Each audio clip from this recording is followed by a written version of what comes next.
And we will begin the COVID public briefing. My name is Brian Beam, Calcasieu Parish Administrator. We are having a briefing today, of course, to give an update on the COVID-19 status in Calcasieu Parish. I think we are all aware now that it has actually gotten a lot worse since we last had a briefing. And we've got some folks here today to talk more about specifics and make recommendations on things that they believe we need to be doing a better job at. So we'll get right to it. We actually have a lot of folks here in person today, as opposed to remotely. And we've got some special guests, but I'm going to start off by having Dr. Lacey Cavanaugh, Region 5 Office of Public Health Director, come up, make some comments, and then she will introduce the other folks to give a little bit more perspective from the medical folks in the middle of all this and what they're dealing with. So with that, Dr. Lacey Cavanaugh.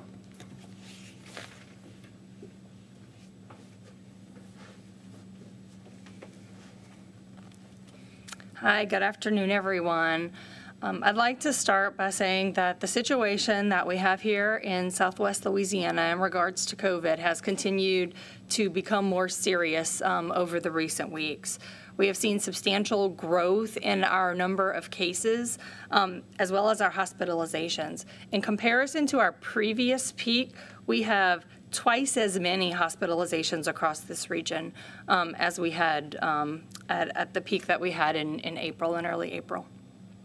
Our deaths are starting to increase as well, and these are not just older folks who have tons of comorbidities. It can happen to young people as well.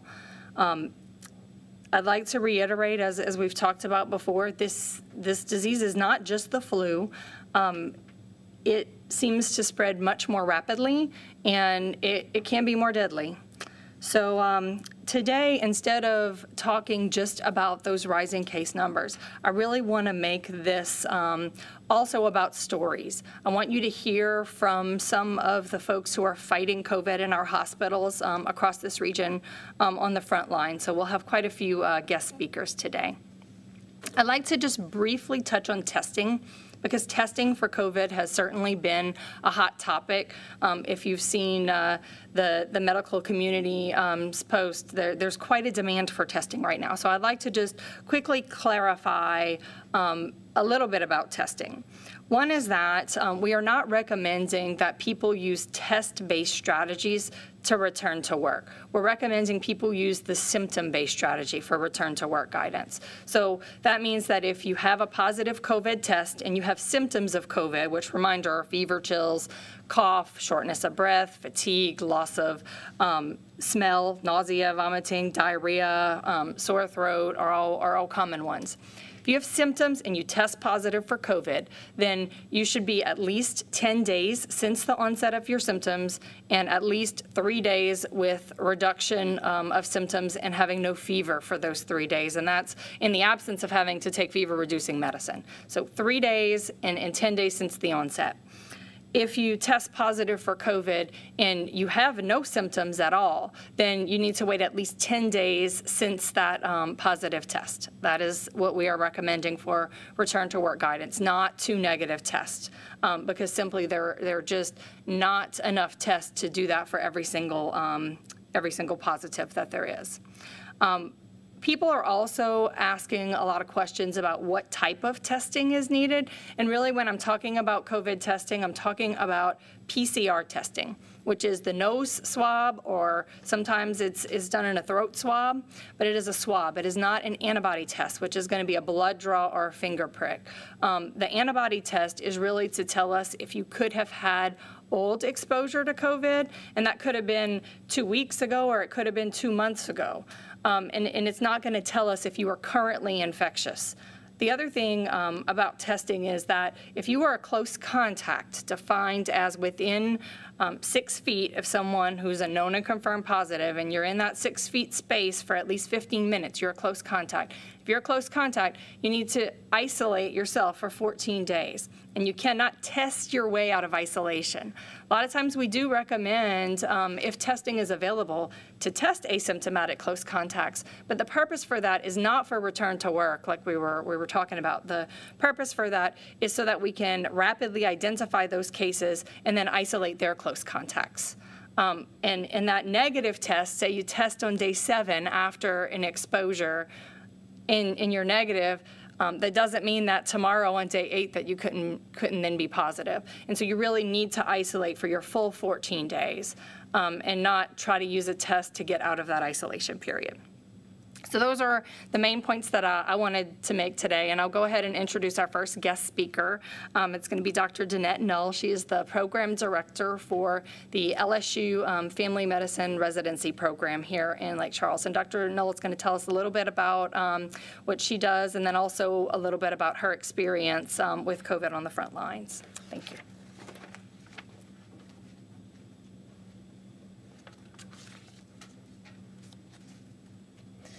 Good afternoon. As Dr. Kavanaugh said, I'm Dr. Danette Null, originally from DeRidder, Louisiana. Actually was born at Lake Charles Memorial Hospital, and I'm now the residency program director at the Memorial LSU Family Medicine Residency Program. The reason I was asked to be here today was just to give some stories of how COVID-19 has impacted me. When I was thinking about that, I just again, want to explain kind of my job. So as program director, it's my job to provide on-the-job training for recently graduated medical students who are going to be with us for 3 years to become family medicine physicians. So we work with them in the clinic, we work with them in the hospital, and make sure they're educated in several different departments within the Memorial system.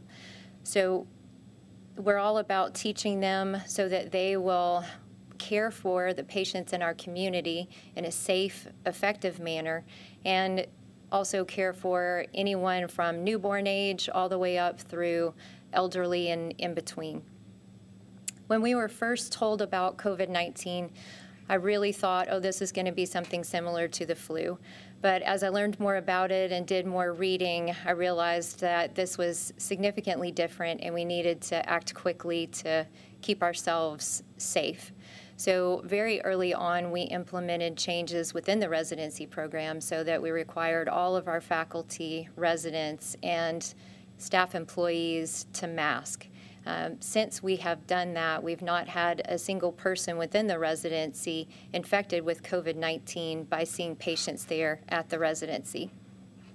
Unfortunately, we have had some of our young, healthy resident doctors become infected with COVID-19 through interactions with people in the community who have been positive.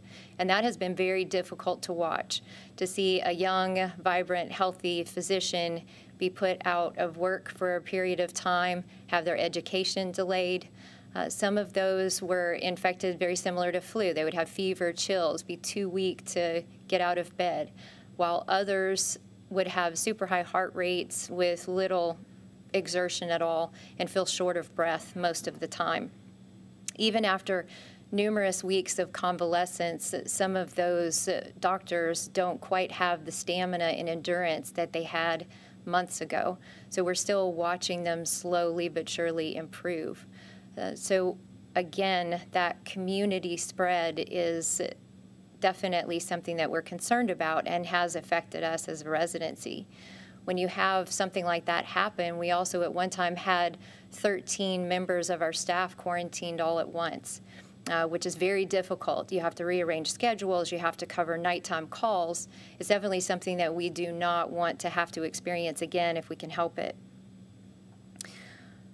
Just like one person in the residency gets affected and it affects all of us, our community is no different. When you have one person that becomes infected with COVID-19, we're all interactive with each other, and so just because one person gets infected, it can spread very quickly and affect numerous other people.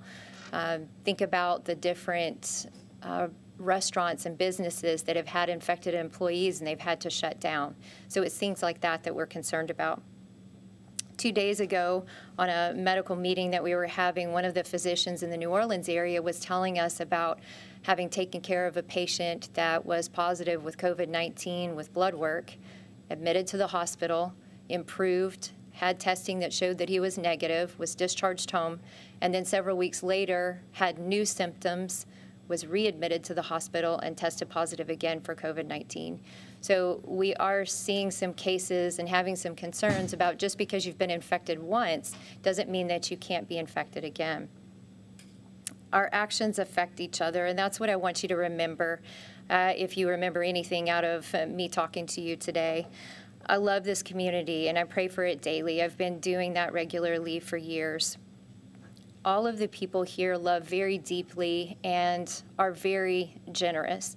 And I know that you would never want to hurt me or to hurt your neighbor. And so I'm asking that you think about your actions and how they affect other people. Wear your mask when you're out in public spaces. Wear it correctly. Wear it from the bridge of your nose all the way down under your chin so that it covers your nose and your mouth properly.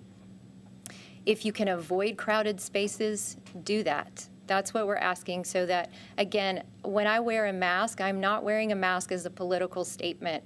I am wearing a mask because I feel like it is something wise to do that helps me not only take care of my family, but love my neighbor. So won't you join me in doing that as well? By doing that, that also helps us protect the healthcare workers who are trying to take care of you and your loved ones who are in the hospital. As you know, the number of cases and the number of patients that are hospitalized right now are on the rise, and we need a healthy workforce to be able to take care of them properly. Again, where the big concern is the community spread of COVID-19 and that infecting workers that are trying to take care of you and your loved ones. So please join us in keeping our community safer. Thank you.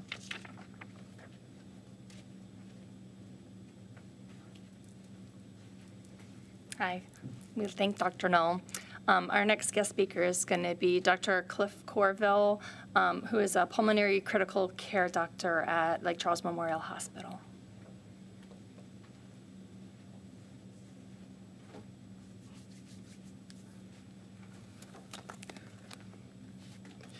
Thank you. My name is Clifford Corville, and I'm one of the pulmonary and critical care doctors at Lake Charles Memorial Hospital.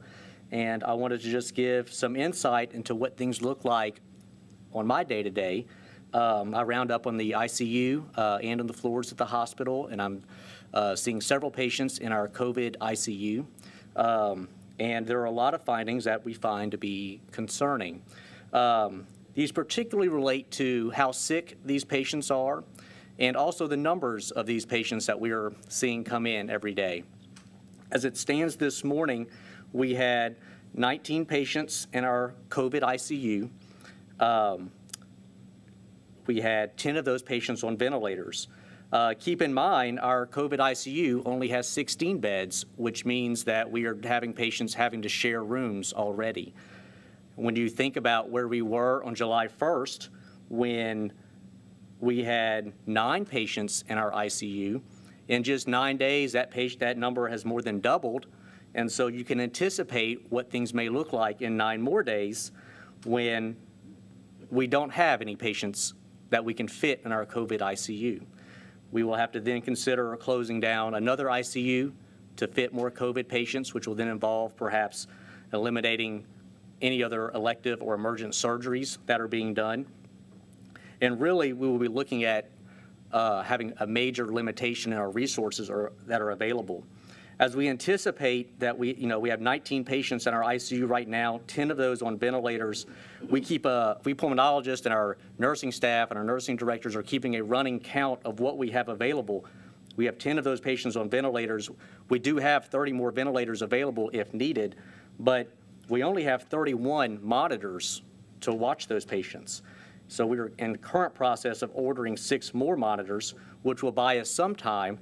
But I don't know how much that's going to help us if we continue to have a doubling of our number of ICU patients every 9 days. I want you to keep in mind what it looks like to walk into a room and you see 2 people sharing a room. One person on a ventilator, the other person may not be.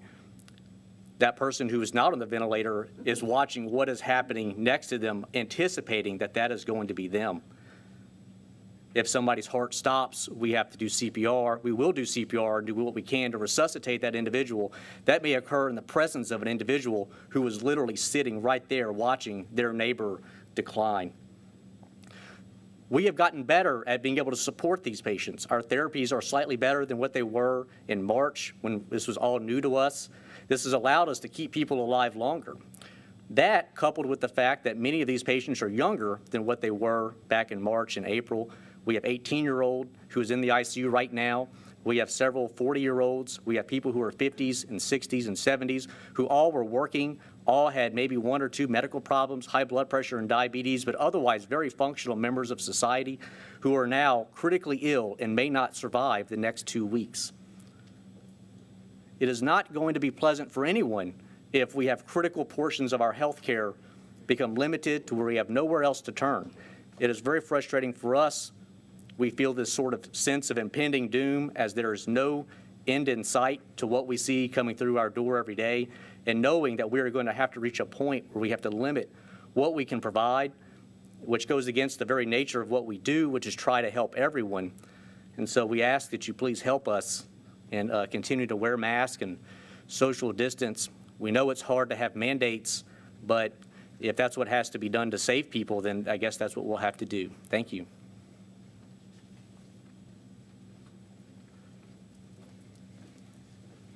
Thank you, Dr. Corvell.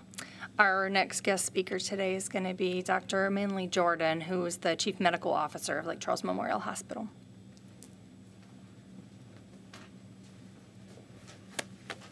Thank you, Dr. Kavanaugh, and good afternoon, everybody. And on behalf of the medical community, particularly Memorial, I want to thank Nick Hunter. Over the last couple of weeks, he's made himself very available and accessible, and so I want to thank Nick, as well as Dr. Kavanaugh. We've been on the phone multiple times over the last few weeks at all hours, but I want to thank them for their accessibility. What really needs to be conveyed is a story of two time periods for Southwest Louisiana. A time period before Memorial Day and a time period afterwards. It's a success story followed by a current trajectory that's not successful. So let's go back to March, when we first started seeing COVID in the community. We first started doing our PCR testing probably the first week in March, and we started seeing cases in the community.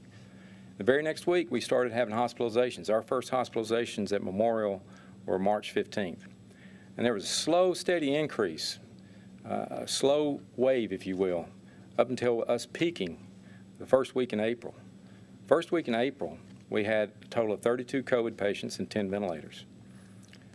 And because the citizens of Calcasieu and the remaining 5 parishes in our region, they were adherent to the mitigating measures that we ask them to. The social distancing, the hand hygiene, the cough etiquette, and sanitizing the common touch surfaces. And because of that, we had a steady decline to where the last week in May 25th through 29th, we had 0 patients in the hospital at Memorial. 0. And then that's where the story takes a turn, Memorial Day. Not sure what happened. I think all of us know there's probably a human element of complacency. There certainly was a shift in demographics with regards to test positivity. We saw a younger demographic testing positive, and we've seen hospitalization rates escalate dramatically to the point that we're getting very close to meeting a threshold where it's challenging to maintain a standard of care that we are dedicated to. So let's go back again. The test positivity in the community as it started was 18%. It dropped to 2.5% right around Memorial Day. And it has slowly escalated from week to week, from 16 to 20, and now we're approaching almost a 24 to 25% positivity rate in our community, almost 1 in 4. The other alarming part of this is that 35 to 40% of patients with COVID are totally asymptomatic, and they're a younger demographic. That's very important. So, like Dr. Corvell said, a week ago, we had about 20 patients and 3 ventilators. Now, this morning, we've got 41 patients in our system and 10 ventilators. Yesterday alone, we had 10 COVID admissions to Memorial, and we had 3 deaths, regrettably. Please keep in mind, we're still taking care of patients in our community with heart attacks, strokes, people needing surgeries, and people having car accidents. We're still having to do that and want to do that. The demographics has changed a little bit before and after Memorial Day, and it's not just locally. We're seeing this throughout the state and really in the nation. On a call with the governor yesterday, we noticed that the age demographics has shifted, as we alluded to. Younger population being admitted, we averaged at an age of 67, it's down to 61. Prior to Memorial Day, we had a predominance of female, about a 55 to 60% admission rate of females over males, and that's flip-flop now. We have more males. Prior to Memorial Day, we had 55% admitted were African American, and that too is flip-flop. Today, 55% are white. The good news, and there's a silver lining here, is that the acuity seems to be a little less. The mortality rate early on, 22%, has dropped down to 4%. And our ventilator utilization, even though it's growing again, it's less than what it was before Memorial Day. Comorbids are pretty much the same. We're still seeing people with hypertension, obesity, and diabetes. So let's talk a little bit about masking. Early on, our narrative didn't really include masking. The CDC and their non-pharmaceutical interventions didn't mention masking. And they mentioned the things we've always talked about. And there was a reason for that. The masking science has been a little bit inconsistent with regards to respiratory viral infections. For example, and we're talking about masking in the community, not the hospitals. Masking in the community was shown not to be very effective during the 2009 pandemic, the H1N1 pandemic, largely because those people were symptomatic from the very beginning. However, masking was shown to be effective during the original SARS-CoV-1 outbreak that caused SARS. So there was some inconsistent science regarding masking. But as we've continued to learn, as science has evolved with this virus, and it's been a very fluid, rapidly progressive process, we now know that masking in the community certainly adds an element of protection. So coupled with social distancing, coupled with everything else that we continue to talk about and encourage, masking is a very important element to slowing the spread. So today, in light of that, I'm representing Memorial and our medical staff. I'm going to be asking both parish government and city government to develop and implement a masking strategy that will improve compliance. Some people may call this a mandate, call it what you will. But this, from the perspective of the healthcare worker, of the doctor, the nurse at the bedside, this is not a political statement. This is not a control issue. This is a plea from the bedside to help those doctors and nurses at the bedside, because we know masking works. So I want to thank you for your time and attention this afternoon, and thank Dr. Kavanaugh for having me.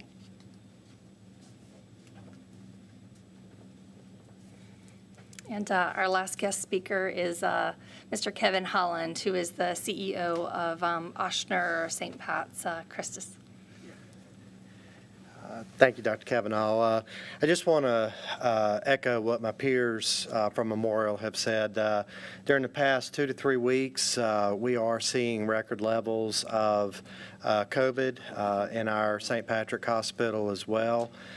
We currently, as far as our numbers go, we have 8 positives in our intensive care unit, and we have 13 on our floor, and we have 5 PUIs, persons under investigation, and most of these PUIs in recent weeks have been converting to positive. So I think it's safe to say that those numbers are likely all positive in our facility.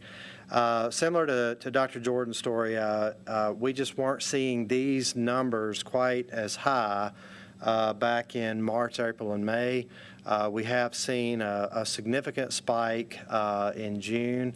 And I'll echo Dr. Jordan's comments. We have become we've become a lot better at treating COVID. We know a lot more today than we did 2 and 3 months ago. A lot of that has been through trial and just, a lot of diligent work by very outstanding medical professionals that we have in this community. But I will say that there's still a lot that we don't know.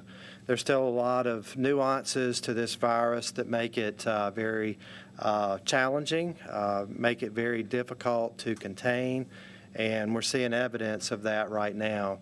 And the thing I just want to reiterate is that this thing's not going away anytime in the near future. I do believe that eventually we're going to have a lot better techniques and perhaps some type of vaccine that will allow us to continue to thrive and prosper as a society. But right now it's here to stay. It's going to be with us for the foreseeable future. And the things that we are advocating from our medical staff to our leadership is we can't ask the community strongly enough to please continue to be diligent, to use social distancing, to take it seriously, to refrain from going out as much as you would perhaps under normal circumstances. And we also are advocating a universal masking strategy for Lake Charles. Clearly, there is evidence to support that mask does mitigate the risk of transmission and also yourself picking it up, and we also are advocating that as well. The other thing that we're seeing is we are seeing more staff that is also being impacted by the amount of patients we are also seeing. So for the sake of all of our healthcare heroes that are day in and day out fighting this pandemic, showing up for work, putting their own lives at risk, we ask on their behalf that you also consider being as diligent as possible. We will get through this. We've got outstanding healthcare resources in our community. We're going to continue applying them very diligently. Like Dr. Jordan said, we are seeing it impact all ages, and hopefully we'll continue getting better and better at treating this virus and getting it contained. But for now, clearly, any measures, the additional measures that we can take to stop the spread and to slow it down is going to help all of us here in the community. So I thank y'all and appreciate all the support that we've been given, and we're going to continue fighting the fight. Thank you.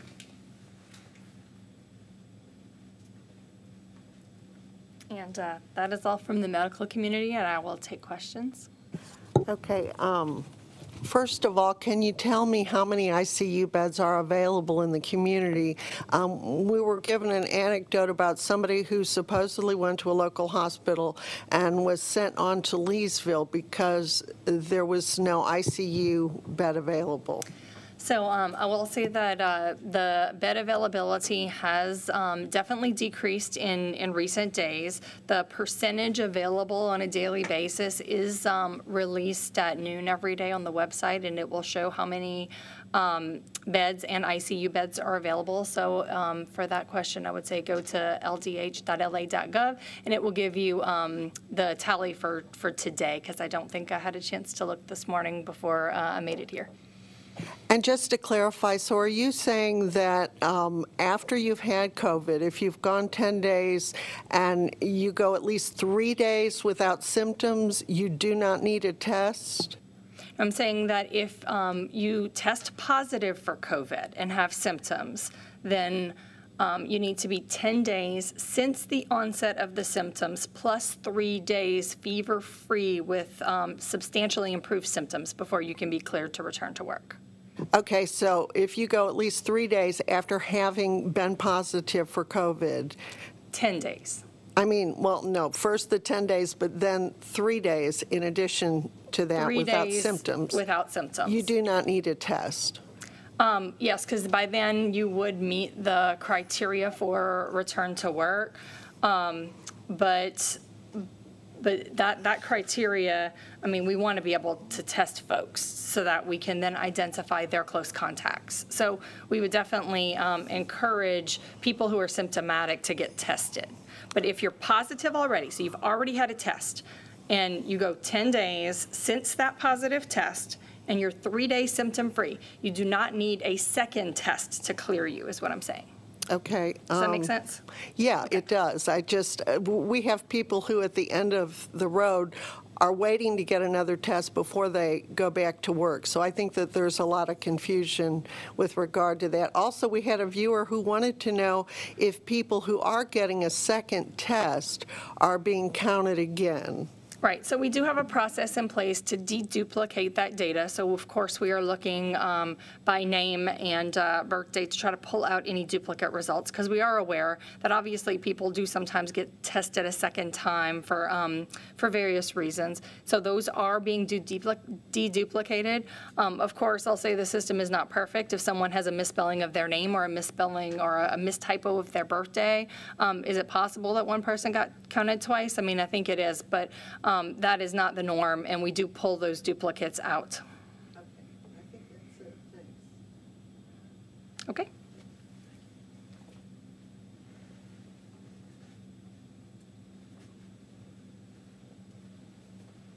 Okay, we'll come back in a few minutes from some of our elected officials on the issues brought up by the medical community. I want to shift gears just for a moment. As many of you know, we have earlier this week, the school board here in Calcasieu announced plans for the upcoming school year, and we appreciate Carl Brookhouse, Superintendent of Schools, who is representing them today. I'm going to buy a little time while he comes up. Are you able to? He's on crutches, so I appreciate him being here, and it was just very timely. So, Carl, we thank you for coming. It looks like I got my elective surgery in just at the right time last week here, having my hip replaced. The hospital was full then, and I know it's full now. So thanks for having me. So we did yesterday release our correspondence about the opening of school for next school year, 2021. It provides two options for our students and parents to choose from. It does have a face-to-face option with a lot of safety issues involved. And I'll just mention a few of those safety issues before I talk about the second option. So the key in our elementary grades to opening face-to-face is what we call static groups. So when a child comes to school, they're going to be with their class of students all day long. They won't blend with any other class of students the entire day. If they go to PE, they'll go to PE with only their class. When they go to art or lunch or recess, they will stay with their class all day long.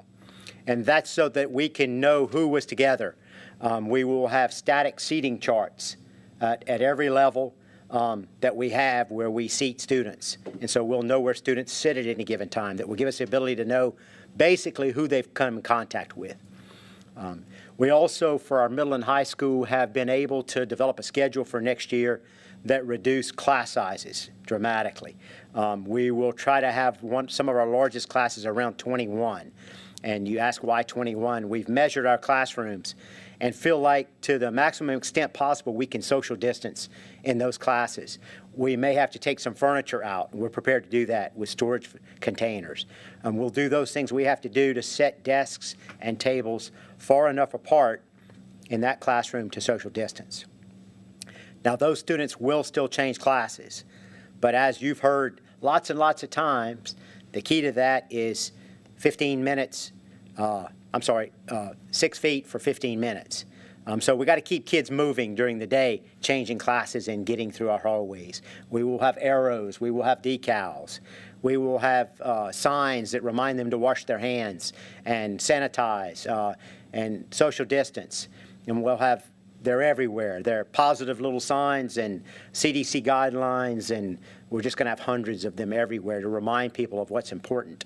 We've installed foam hand sanitizer dispensers in every classroom in Calcasieu Parish. That's in process now. They have cartridges in them, so the students, upon entry and exit and any other time, can sanitize their hands. They'll wash their hands coming and going before lunch as well. Cafeterias will be places where they can only be there with their static group at a given time. And anywhere else that they eat, they will be social distanced. Our duty teachers and administrators will make sure of it. So there's all these protocols in place to try to get some stability and some normalcy back into people's lives, which is school. We know when we closed on March 13th, it's been difficult for parents to go to work, for businesses to be open. Things get difficult when schools are closed. So we have this face-to-face option. We also know that there are people who aren't comfortable going back in groups. And so we are offering a full virtual option. And that option is open to any student in Calcasieu Parish, and we will provide a device, up to 2 per family right now, and we may be able to do better than that when the time comes. We have laptops for our 3rd through 12th graders and iPads for our K through 2nd graders that will be available for checkout. So we will have full-time virtual teachers assigned to these students. We're enrolling now. Each virtual teacher actually can teach more than you would think of in a normal face-to-face setting. So they'll be assigned a pretty good number of kids to teach virtually. High school will be one format, one program. K-8 will be another format and another program. All of our virtual teachers will work out of Lake Charles Boston Academy. They're being trained, have been trained in the spring and are being trained between now and the time school starts to do that job effectively for those who don't already have those skills pretty well worked out. So those are our plans for the upcoming school year. We'll do temperature checks every day for every student in every classroom. We have about 4,500 digital thermal thermometers that we've ordered. Most of them are on hand now. We've ordered 10,000 containers of Lysol wipes. They're a little hard to come by, but we hope to have them in. We've ordered thousands of bottles of hand sanitizer. We have different pockets trying to get all that in. We do have 10,000 brand new Dell laptops sitting in the warehouse that we used our CARES Act money to buy, alongside 2,000 brand new iPads that have never been used. So we can accommodate the virtual format. We're prepared to do that. Last point is the issue you guys have all talked about, and that's masks. So right now, our Louisiana Department of Education has a mandate in place that children in 3rd through 12th grade will wear masks all day long. We're extending that to say that during transition times, every student, no matter the age, will wear a mask, meaning our little ones, pre-K through 2nd grade, will wear a mask on the buses and when they're entering and exiting the school and during transition to recess, lunchrooms, and so forth. So anytime there's a possibility of running the other groups of students, they'll have the mask on. The 3rd through 12th graders, right now, like I said, the edict is that they will wear the mask all day. Of course, we have a lot of concern for our employees, and they're concerned. You know, if you're a teacher coming back to be with students all day, you're a little nervous right now, and I know they are. So many of them have reached out to us saying, hey, look, we know how important this is. We know that what we do is a vocation, not just a job, and we're going to do what we need to do. What can you do to help us? So we have purchased face shields, clear face shields, in addition to the masks for our teachers. Sometimes it's important for the student to see the teacher's face. They can't communicate without seeing the teacher's face. So we bought the face shields. We are going to install plexiglass at each teacher's workstation that will hang from the ceiling. We kind of got that idea from the police jury and some of their workspaces. Very easy to install, 3x4 sheet of plexiglass. The teacher then will have another layer to stand behind to give them that sense of security if they're only wearing the shield to be able to address the class. And so there are things like that. Of course, we're going to inform our teachers before they come back of all the leaves that are available to them. And I know we'll have some teachers that are at risk that will have great concern and need to do something other than being in the classroom. And we'll try to work with them. The problem is when we have 20 students sitting in a classroom, the work from home option just doesn't work for us. The kids can't be there by themselves, obviously. So that's our challenge with our 4,950 employees is to make them as comfortable as we can possibly make them to serve 33,000 students. And by the way, we have ordered 78,000 masks, which is 2 washable masks per student and per employee. And those will be provided to them when school starts. We are allowing students to wear their own masks. There are some protocols associated with that, obviously, in our dress code policy, depending on the level of student. and those will be made very public as well. So that's the plan. I'd be glad to answer anybody's question. Somebody approached me yesterday and said, man, this is just not detailed enough, right? So the plan is like 17 pages. The online virtual connected classroom is 10 or so pages. And my answer to that is every question brings 10 other questions. We can't answer them all in a static document. We're going to answer them as they come. We pledge to do that. If people have questions, they can always ask us, and we're going to answer them. But to put them all in the initial document that we roll out just wasn't feasible. What we tried to accomplish yesterday is to let parents know what their options were going to be, start preparing, start making decisions, and to go ahead and ask questions and share their concerns where those might exist. Just wondered the extent to which you all consulted with medical professionals and if members of the local medical community agree with the plan to have some in-person school. So we've talked to medical professionals. We've talked to the state health officials on numerous Zoom calls. And the answer we get from a medical standpoint is the guidelines are the guidelines, and they're not going to change, right? But the Department of Education's worked with those same medical professionals to come up with an understanding that, you know, there's two sides to education. There's mental health, and then there's the regular education process. And so we have to all decide at what point it's healthy for students to not be in school, too. Obviously, physically, it may be more healthy for them to be at home.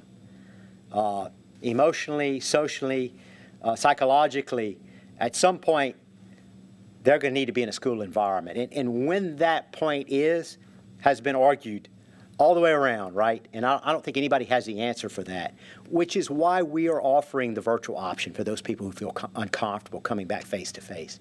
But we have a lot of folks who have reached out and said they're ready to come back. And so we're going to try to protect them to the greatest degree we can while they're there. Thank you. Thank you, Carl. Very informative and very timely as well. We want to have an announcement. I'll ask Dick Grimion to come forward. The United Way has a couple of food distribution events coming up soon. He's going to give a few details on that, and then we'll hear from a few of our local elected officials.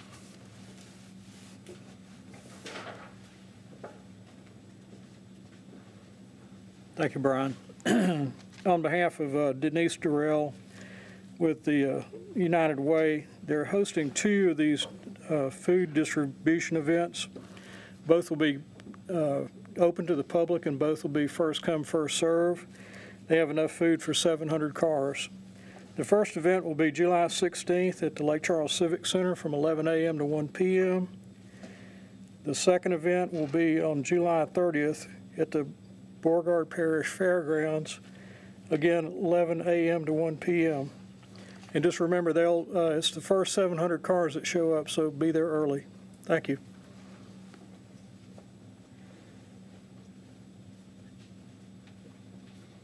Okay, thank you, Dick.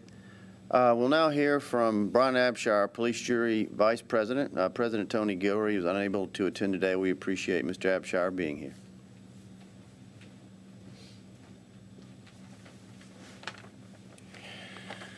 Just a few words. The message from our medical community is consistent and it's clear. We all need to do a better job when it comes to simple things like social distancing, washing our hands, sanitizing, and wearing masks. I know it's inconvenient, but I encourage everyone to mask up. Less hospitalization will help protect the most vulnerable in our community, and that's the most important message right now. Hospitals need the ability to keep up with the increasing cases and hospitalizations. That way capacity can improve, hospitals are able to care for the sick. We're ready to get back to normal, all of us. But it's the little things that are going to get us closer to that reality. Our community is strong, we can move forward together. I encourage everyone to wear their masks, most important takeaway. We will have an executive policy group meeting tomorrow.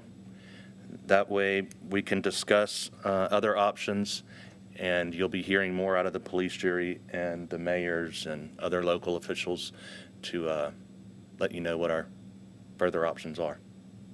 So.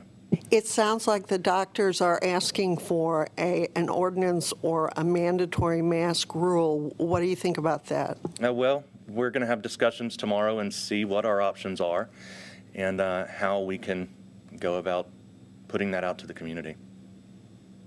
So, thank you very much.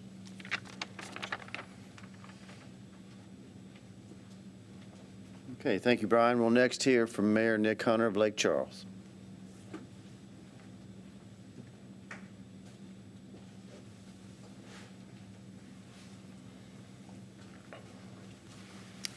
Thank you, Brian. Good afternoon, everyone. I've got to give a lot of kudos to the school board and really every agency that's represented in this room and throughout Southwest Louisiana. I hope people understand at this point the gravity of the situation and the weighty decisions that have to be made. There are no perfect answers to what we're going through right now. None of us have ever been through this before. We oftentimes think about what is one of the most catastrophic or biggest events we've ever been through here in Southwest Louisiana, and we always seem to come back to a hurricane. We've been through hurricanes. Let me tell you right now in Calcasieu Parish, more people have died. More people have died because of COVID-19 than Hurricane Rita. And this has lasted longer. The effects of this have been longer than many other events that we have been through. So the situation is very real. This is not a hoax. It's not an old wives' tale. What we're going through right now in Southwest Louisiana is very real for our medical community. We have always, from the onset, wanted to avoid overrunning our hospitals. We know that COVID is going to be around for a long time. We know that locally, there's probably zero we could do to completely eliminate COVID-19 in our community.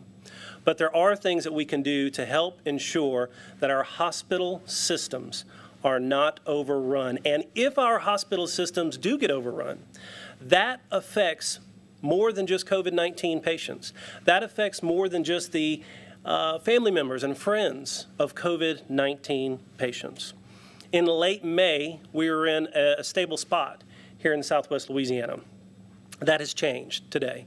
Numbers do not lie, and the numbers of hospitalization rates and available ventilators at our local hospitals do not lie. These are not numbers from a talking head 3,000 miles away.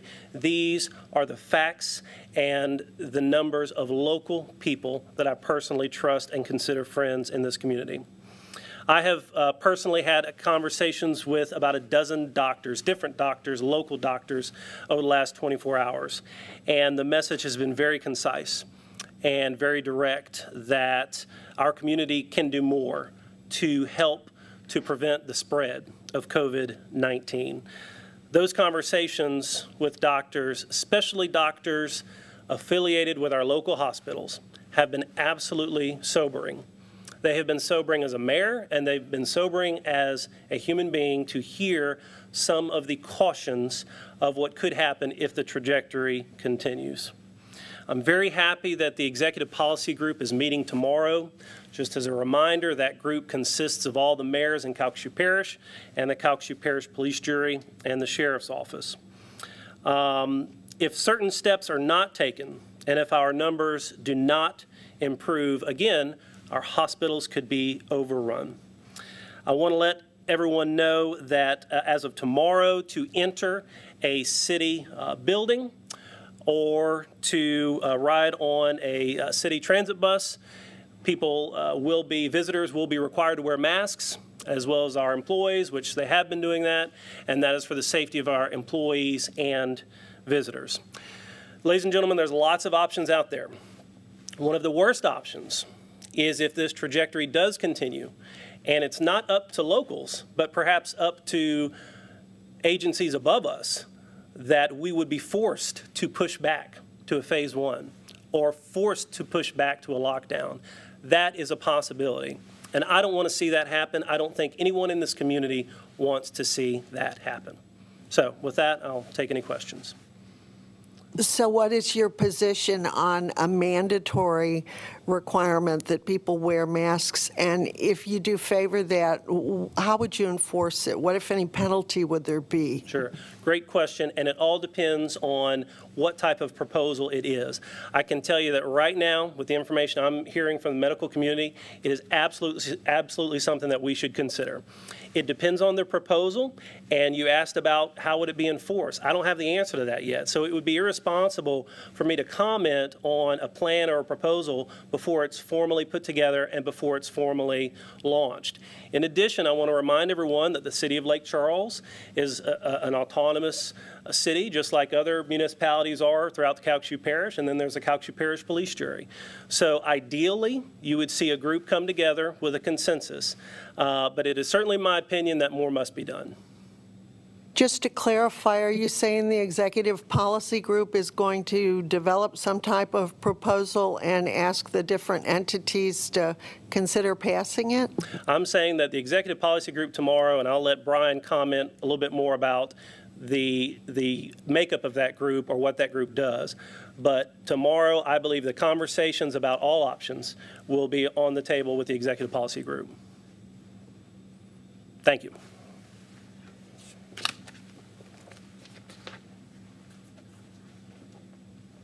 Thank you, Mayor. I try to lend a little more detail to that. Mayor Hunter said it well. The group, just as a reminder, that group actually goes many years back.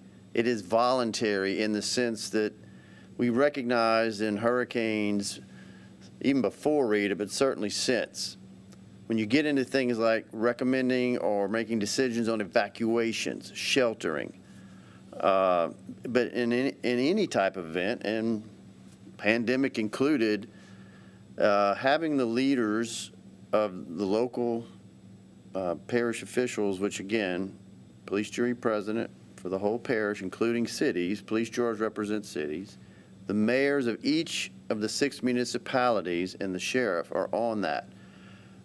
Superintendent of schools actually attends those as well, because very often that affects, what happens at schools affects the rest of us.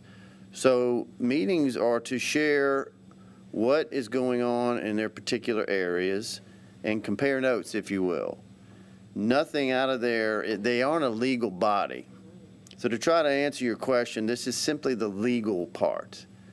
A police jury, president, police jury could pass something, if you will, an executive order during an emergency period, and or any of the mayors could on their own, or they could both. That's the legal part. I'm very proud to say over the years there has been consensus on most issues, and we have consensus that this is bad. When you get down to having to go to a level we haven't had before, it is a tougher thing because we're getting that point where it's got to be a little more restrictive. So we have to have that discussion, and Nick is right. I think coming out of that, we'll have a much better idea, but I just wanted to clarify the legal mechanisms for that. And one other thing, the executive order and as amended that the governor has done from the outset of this has been clear. Localities, cities or parishes, if they choose, can go further than his order, but not less. We couldn't choose to not do something he has put in law. We can go further. Some parishes have done so, different methods. So I just wanted to make sure everybody understood that. Hope that clarifies a little. We do want to hear from the Sheriff's Office. Stitch Gilroy, Chief Deputy of the Sheriff's Office, is here today to update us from the law enforcement perspective. Thank you, Brian. I just want to reiterate some of the things that have already been said. You know, Sheriff Mancuso is very much in support of our medical community and as far as the recommendations about masking up and just, you know, to protect our public. It's important that, you know, you've probably heard many times people say that, you know, you wear a mask to protect other people. And for those people who choose to go out there and not wear a mask, it's really totally irresponsible to your fellow citizens. when you choose not to wear a mask and you end up with COVID and you have to present to the hospital, you affect the health of our healthcare workers. Not only those workers, but after those people take care of you, they go home to their families. So you could affect their kids, you could affect their spouses. We as first responders, we have to interact with people every single day in our job. We have to continue to go out there and enforce the law and do our job. And you put us and our families in jeopardy. Think about all the grocery store workers that are out there working hard every day trying to keep food on the shelves.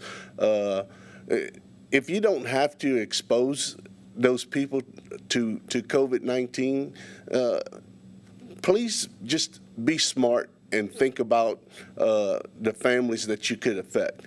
At the Calcasieu Sheriff's Office, we instituted a policy last week where masks are mandatory within our buildings. We had a number of employees that had contracted the COVID during the course of their job. Once we instituted the mandatory mask, we also instituted a trace contact team. We were able to bring our number of employees that were positive way down.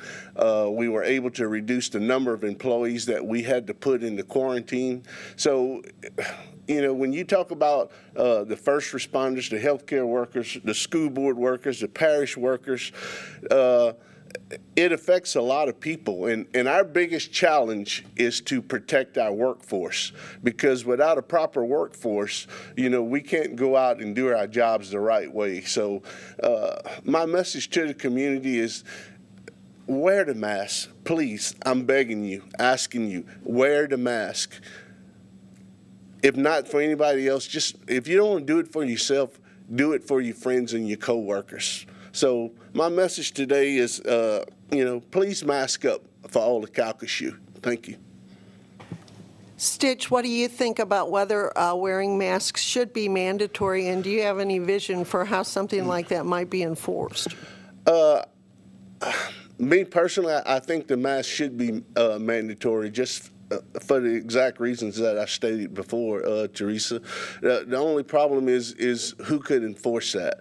I can tell you, we don't have enough police officers to enforce, to go out and write tickets to people who don't wear masks. Besides that, you would overwhelm the court system with the paperwork and a lot of responsibility for people not wearing a mask. Basically, people have just got to make a commitment to wear this mask for your coworkers, for your family, for other people. And it's not comfortable, but you also have to make sacrifices in these dire times. And I don't think that's asking too much of anybody to walk around with a mask. You know, it is uncomfortable, but think about all the good that you're doing to help our community.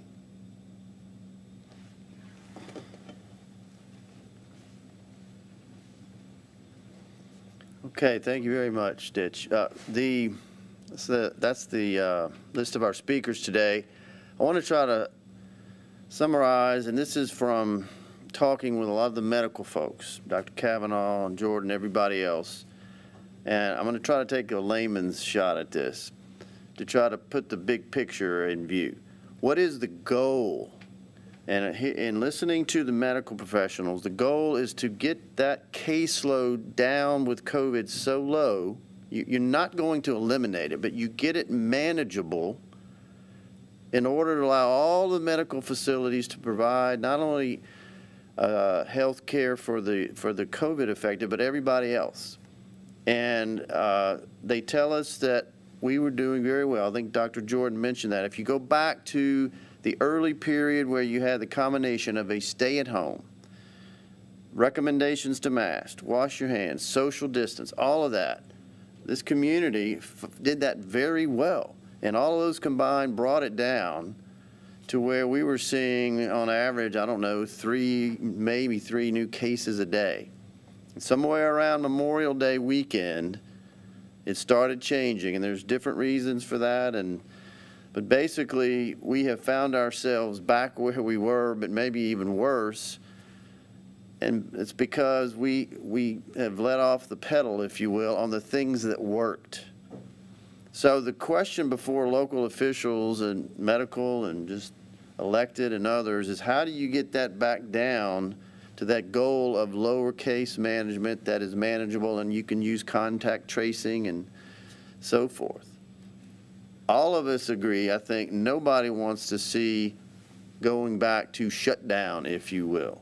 So is there a way to do something short of that that would have an effect that would be very significant? And I think the others have answered the issue. It's not everything, but whether or not masks are utilized much more is felt by a lot of people to be a very key answer in that. So that's the decision point. And because it's not, there's a lot of effects other than medical, having everybody mandated to do anything, you've got to understand what we're dealing with. So that, I think that's where we are, and that's the strategy, is to use some of those same ways but not go back to shutting down. So I'll try to stop there, or I'm going to get in trouble because I'm not a medical professional. Any other questions, though, on what any speakers we've had? Great update on information. We continue to meet and discuss. Just wanted to ask, that meeting that you're talking about tomorrow, what time is it, where is it, and is it open to the public? Right now, I believe it's scheduled for 9 o'clock. It's not a public meeting. These are very informal, just getting together in a room, probably up here. It'll be before noon, but it's not a public meeting. Certainly, if there's any announcement to come out of that, we will let the public know. I don't know if there will be, but if so, we certainly would communicate that. Okay, we thank everybody for coming. We will continue to keep everyone updated as the issue develops. Thank you.